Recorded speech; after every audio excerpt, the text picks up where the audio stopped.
오늘 사랑으로 섬기는 교회라는 제목으로 하나님 말씀 전하도록 하겠습니다. 세상은 경쟁 사회입니다. 내가 높은 위치에 못 올라가면 내려와야 합니다. 이것이 힘의 지배 원리에 근거한 것입니다. 사람들이 높은 자리에 올라가려고 하는 이유는 그만큼의 누리는 혜택이 있기 때문에 그렇습니다. 그래서 경쟁을 이것이 부추기기도 합니다. 자, 이런 경제사회 가운데에서 교회는 어떠한 모습으로 살아가야 될까? 오늘 다윗을 통해서 우리가 지향해야 하는 교회의 모습을 살펴보도록 하겠습니다. 첫 번째는 사랑이 필요한 자들과 함께 사는 교회입니다. 오늘 이제 다윗이 사울 왕을 피해서 도망다니는 장면이 사무엘상 21장에 나옵니다. 그리고 더 이상 도망갈 곳이 없어서 블레셋 지역으로 도망을 갑니다. 워낙 급한 상황이었어요. 그런데 하필 도망간 곳이 가드라고 하는, 블레셋의 가드라고 하는 지역인데, 이 지역은 다윗이 죽인 골리앗의 고향입니다. 그들은 단번에 다윗을 알아봤습니다. 그리고 죽이자고 했습니다. 가드 지역의 영웅 골리앗을 죽인 사람이 다윗이기 때문에 그렇습니다. 자주 본 얼굴도 아닌데 한 번에 알아본 것은 그만큼 블레셋 가드 지역 사람들이 골리앗의 죽음을 통한 충격이 워낙 컸기 때문에 그렇습니다. 그리고 여전히 그 지역에 골리앗의 가족들과 친척들이 살고 있어요. 사무엘상 17장 51절에 보면 다윗이 물맷돌로 골리앗의 이마를 맞히는 장면이 나옵니다. 그리고 골리앗이 쓰러졌을 때 다윗은 칼이 없었어요. 그래서 골리앗의 칼로 골리앗의 목을 베었습니다. 그런데 지금 아히멜렉 제사장에게 다윗이 이 골리앗의 칼을 받아들고 또 골리앗의 고향 가드에 들어갔어요. 그러니까 이들의 분노는 하늘에 닿을 정도였습니다. 이제 다윗은 골리앗의 고향에서 꼼짝없이 죽게 됐습니다. 이렇게 목숨이 위태한 상황을 다윗은 감지하고 어떻게 했냐면 바로 미친 척했어요. 수염에 침을 흘리고 문짝을 막 긁었어요. 제가 흉내를 좀 못 내서 안타깝긴 한데, 그잖아요. 제가 어렸을 때도 이렇게 다니면 동네에 이렇게 약간 막 웃는 여자분이 머리가 산발이 돼서 이렇게 꽃 꽂고 다니는 분이 있었어요. 그죠? 그럼 그런 분들은 어떻게 해야 돼요? 이제 막 축복하면서 피해야 돼요. 그죠? 이제 이렇게 다윗이 이런 상황이에요, 지금. 그러니까 블레셋의 가드 지역의 아기스 왕이 뭐라 그러냐면, 미친 사람이 없어서 미친 다윗을 나에게 데려왔냐? 그를 내쫓아라! 그렇게 이야기하죠. 다윗이 연기를 잘한 것도 있지만 하나님이 가드 지역의 아기스 왕의 마음을 움직여서 다윗이 살아남을 수가 있었던 거예요. 자, 이 장면을 시편 34편에 다윗이 정확하게 기록하고 있습니다. 아기스 왕과 신하들 앞에서 죽을 수 있는 위기 상황을 다윗은 이렇게 표현합니다. 시편 34편 4절에 내 모든 두려움에서 나를 건지셨도다. 6절에 모든 환난에서 구원하셨도다. 또 7절에 여호와의 천사가 주를 경외하는 자를 둘러 진치고 그들을 건지시는도다. 또 19절에 의인은 고난이 많으나 여호와께서 그의 모든 고난에서 건지시는도다. 20절에 모든 뼈를 보호하시며 그 중에서 하나도 꺾이지 아니하도다. 아멘. 이렇게 다윗은 생명이 급박한 상황에서도 하나님의 도우심을 구했어요. 그리고 이제 오늘 본문 말씀에 보면 다윗은 가드왕 아기스에게 추방을 당해서 이 아둘람 굴에 도착을 합니다. 다윗이 이곳에 자리를 잡자 다윗의 부모와 가족들, 또 환난당한 자, 빚진 자, 마음이 원통한 자, 이런 사람들이 400명이 몰려와서 다윗 곁에 머물러 있으면서 우리를 거둬달라고 이야기합니다. 다윗은 지금 이 사람들 때문에 이제 더 사울 왕에게 피하기가 어려워질 수 있었지만 어렵고 약하고 소외된 자들의 이 요청을 외면하지 않았습니다. 다윗이 이제 거둬야 될 사람이 400명이에요. 그 가족들까지 합치면 훨씬 더 많은 숫자입니다. 지금 다윗은 사울 왕과 그 군대의 추격을 피해 다니는 도망자 신세예요. 언제 사울 왕에게 잡혀서 죽을지 알 수 없는 위험을 안고 다니는 사람이에요. 이런 일은 다윗에게도, 다윗의 부모에게도 이제 다윗에게 그의 목숨을 맡기는 400여 명의 사람들에게도 굉장히 위험한 일입니다. 다시 한번 생각해도 이스라엘 나라가 한 강원도 정도 땅덩어리가 되는데 피할 수 있는 곳은 그렇게 많지가 않아요. 나머지 다 광야잖아요. 광야는 훨씬 더 넓은 땅을 가지고 있지만 피할 수 있는 곳이 없잖아요. 이 400명이 다윗과 함께 싸울 수 있다? 피한다? 쉽지 않은 일입니다. 다윗은 물론 이제 군대 총사령관으로 있었기 때문에 일반 사람들을 군인으로 훈련시킬 수 있는 능력은 있어요. 그러나 지금 이 사람들이 훈련된 사람들이 아니잖아요. 왕의 군대를 피해 계속되는 도피 생활을 하는 다윗에게는 너무나 많은 숫자입니다. 다윗 혼자는 빨리 피할 수 있었지만 이 3,000명의 군사를 피해서 도망치는데 400명과 함께 도망다니는 것은 사울 왕에게 죽여달라고 하는 것과 다름이 없는 그런 무서운 위험한 상황이었습니다. 그러나 결국 다윗은 기도하며 자기를 따르는 이 환난 당한 자, 빚진 자, 마음이 원통한 자의 400명의 리더가 되기로 결정합니다. 그들의 생명을 지키는 책임과 의무를 짊어지게 돼요. 그리고 나중에 이 무리가 400명에 그치지 않고 200명이 더해져서 600여 명의 사람이 따라갑니다. 그리고 그 가족들과 합치면 훨씬 더 많은 숫자가 이제 다윗을 따라가 다니게 되었습니다. 그런데 다윗에게는 기도하면서 믿음이 있었어요. 하나님께서 나를 사울 왕과 블레셋의 아기스 왕에서도 지켜주셨는데 이제 이들도 함께 지켜주실 것에 대한 믿음이 다윗에게 있었다는 거죠. 그래서 이들을 품어주고 함께 사랑하며 또 이들과 함께 하기로 결정을 합니다. 마치 다윗을 보면 예수님이 생각나는 사람입니다. 예수님도 소외받고 상처받은 자들과 함께 하셨고 그들의 이야기를 들어주셨고 그들의 아픔을 보듬어 주시고 그들을 위해서 눈물을 흘려주셨어요. 부자를 편애하거나 가난한 자들을 멸시하지 않으셨습니다. 하나님은 이사야 58장 6절 7절에 줄인 자와 헐벗은 자를 돌보는 것이 진짜 참된 금식이다 말씀하셨습니다. 자, 우리도 언제나 낮은 곳을 향했던 다윗을 본받으시길 주님의 이름으로 축복합니다. 이것이 주님과 동행하며 좁은 길을 걷는 신앙인의 모습입니다. 나중에 600여 명의 사람을 다윗이 용사로 훈련을 시킵니다.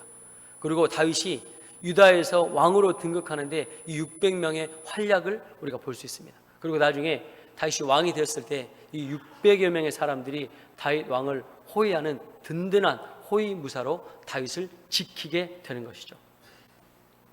자, 두 번째, 사랑으로 섬기는 교회는 순종의 모범을 보이는 교회가 되어야 합니다. 지금 방금 말씀드렸듯이 이 400여 명의 사람이 다윗에게는 부담스럽죠.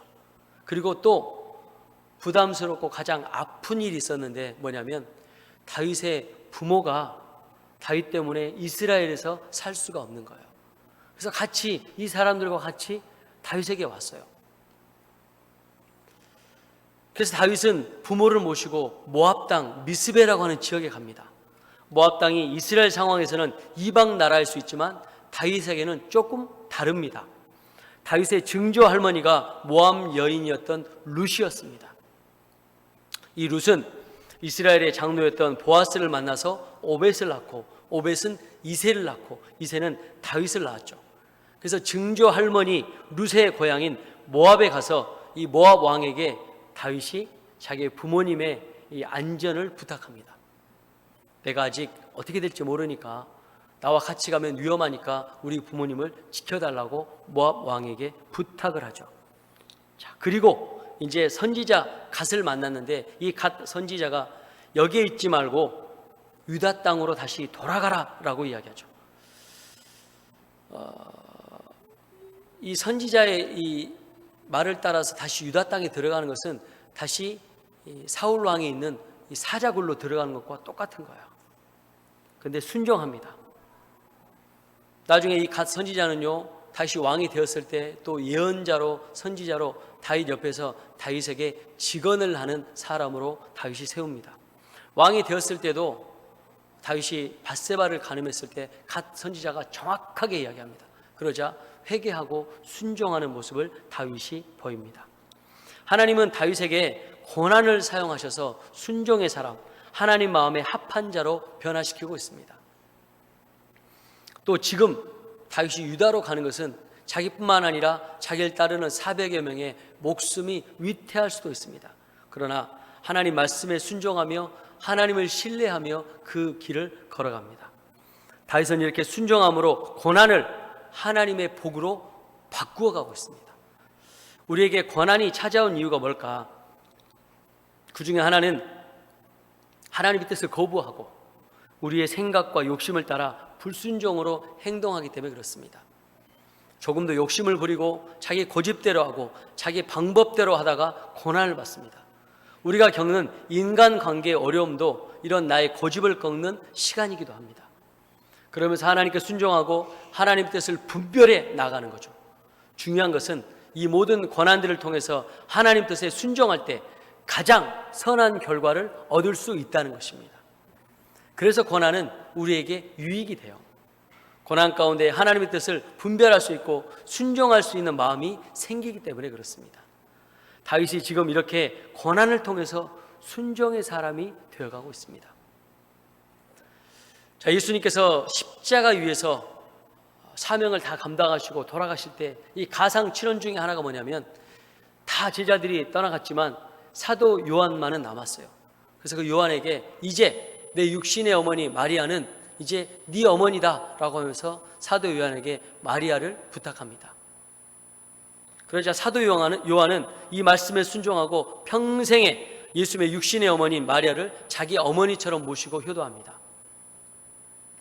그래서 성경에 보면 다른 제자들이 또 이렇게 다 순교의 길을 걸어가지만 물론 사도 요한도 순교의 자리에 있었지만 하나님께서 그의 목숨을 건져주시고 반모섬에 유배를 하고 그곳에서 요한복음과 요한 1, 2, 3서 요한계시록을 기록하게 됩니다.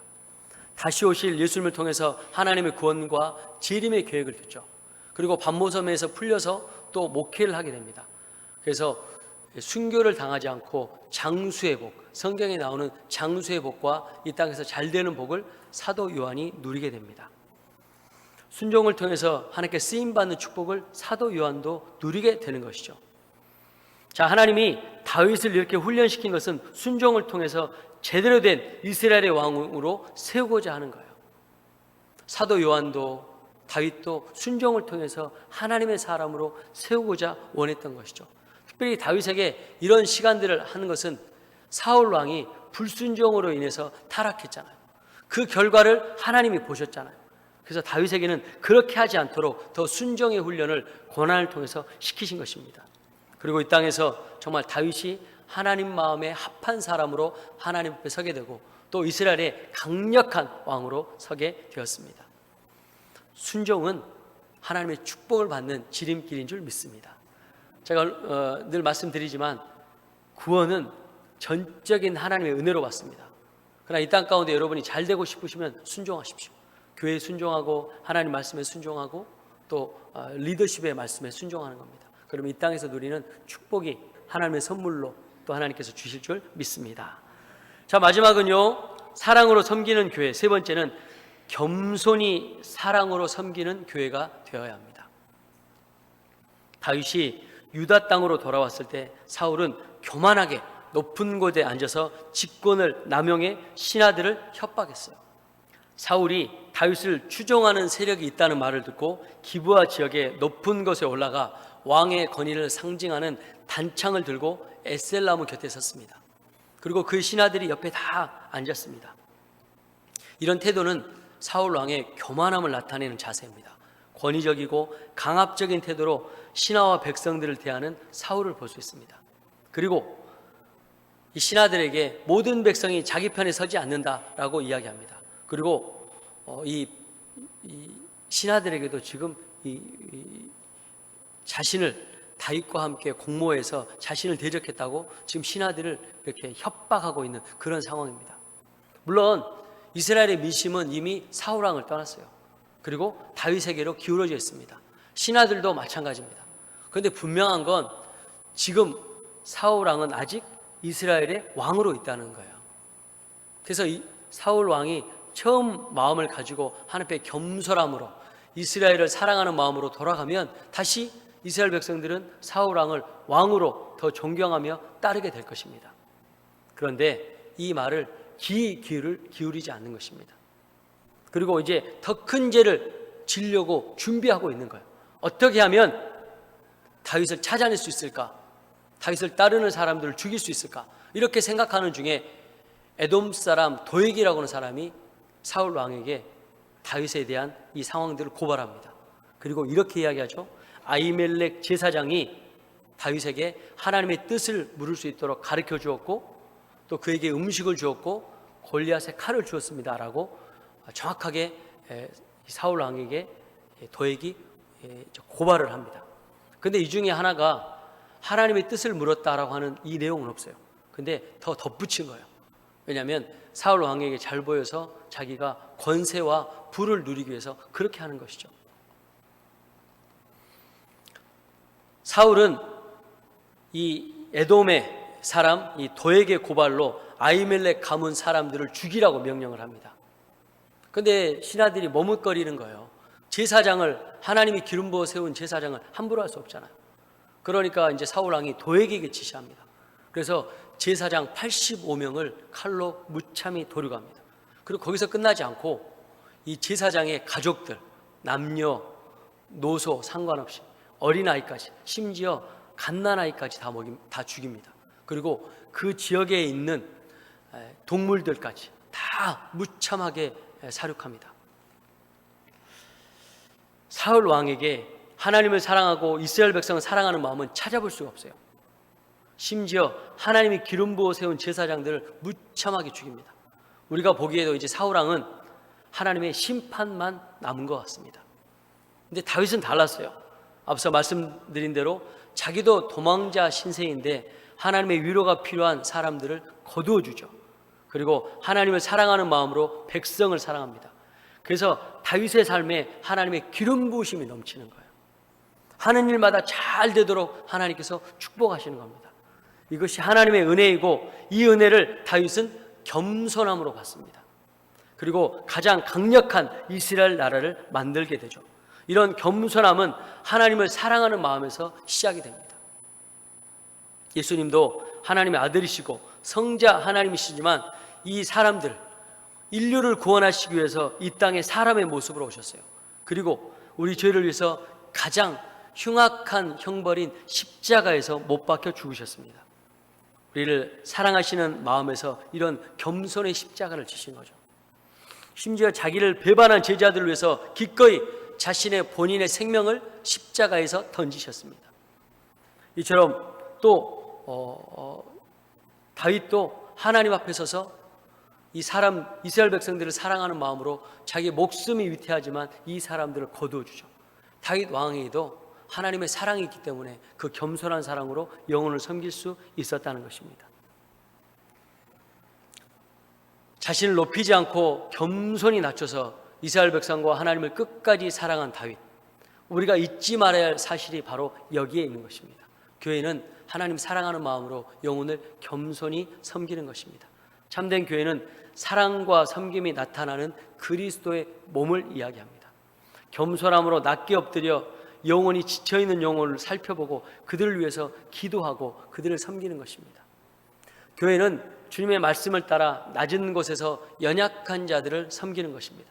다윗처럼 예수님처럼 그래서 그렇게 믿음의 발자취를 따라가는 것입니다. 저희가 제일 처음에 이야기했던 것처럼 세상은 높은 사람 또 성공을 위해서 약육 강식의 이 공식이 움직이면서 이대로 따라가는 것입니다. 그래서 강한 사람들에게는 약하고 약한 사람들에게는 한없이 강한 것이 세상입니다. 그런데 이래서 세상은 더 발전할 수 있지만 사람들은 더 공허하고 또 하나님의 사랑이 그리워서 영혼이 메말라 가고 있습니다. 이럴 때 우리는 다시 다윗의 믿음에 우리가 집중해야 합니다. 사랑으로 섬겨야 되는 것이죠. 하나님을 섬기고 영혼을 섬기는 것입니다. 위로가 필요한 영혼들에게 끝까지 겸손함으로 그들과 함께하는 것입니다. 이들을 자기 목숨보다 더 귀하게 여기는 다윗처럼 우리도 겸손함으로 교회를 섬기고 세상을 섬기고 하나님을 섬기는 것입니다. 특별히 저를 위해서 기도해 주실 때 정말 하나님을 많이 사랑하고 영혼을 많이 사랑하는 그런 목회자가 될 수 있도록 기도해 주십시오. 하나님께서 다윗을 그런 믿음을 보셨기 때문에 이스라엘이라고 하는 나라를 맡길 수 있었어요. 다윗은 목동이었어요. 그리고 왕의 가문에 어떤 영향력을 미칠 수 있는 그런 사람도 아니었어요. 근데 하나님께서 다윗을 훈련시키시고 하나님을 사랑하게 하고 백성을 살아가게 하는 마음을 훈련시키신 다음에 이스라엘이라고 하는 나라를 하나님께서 강력하게 맡기셨어요. 다윗이 왕으로 등극해서 나라를 다스릴 때 다윗은 정말 강대한 나라, 또 태평성대의 나라를 이루셨는데 또 하나님께서 물질의 복도 주셨죠. 그래서 다윗의 시대 때는 은이나 금은 돌보다 흔했다라고 그랬어요. 그러니까 얼마나 큰 축복을 받았습니까? 구원은 하나님의 은혜로 받지만 축복은 하나님의 순종으로 받는 것입니다. 여러분, 이 땅에서도 하나님의 자녀로 축복을 받기를 원하시면 순종하시길 주님의 이름으로 축복합니다. 그래서 하나님 마음껏 사랑하십시오. 그냥 내가 주일이니까 교회 오는 거 말고, 내가 주일이니까 그냥 교회에서 신앙생활 하는 거 말고 하나님 사랑하는 마음 가지고 교회에 오는 것입니다. 하나님 사랑하는 마음으로 귀한 사명을 감당하는 것입니다. 그러면 완전히 달라요. 이거는 완전히 다른 또 다른 신앙생활을 경험하게 될 것입니다. 오늘 다윗처럼 하나님 마음껏 사랑하시고 영혼 마음껏 사랑하셔서 여러분의 섬김으로 우리 열성결교회가 든든히 서가고 또 우리 교회가 전도하고 선교하고 다음 세대를 세우는 교회로 하나님의 사명을 감당하는 그런 저와 또 사랑하는 우리 열성결 가족 모두 다 되시길 주님 이름으로 축원합니다. 기도하겠습니다.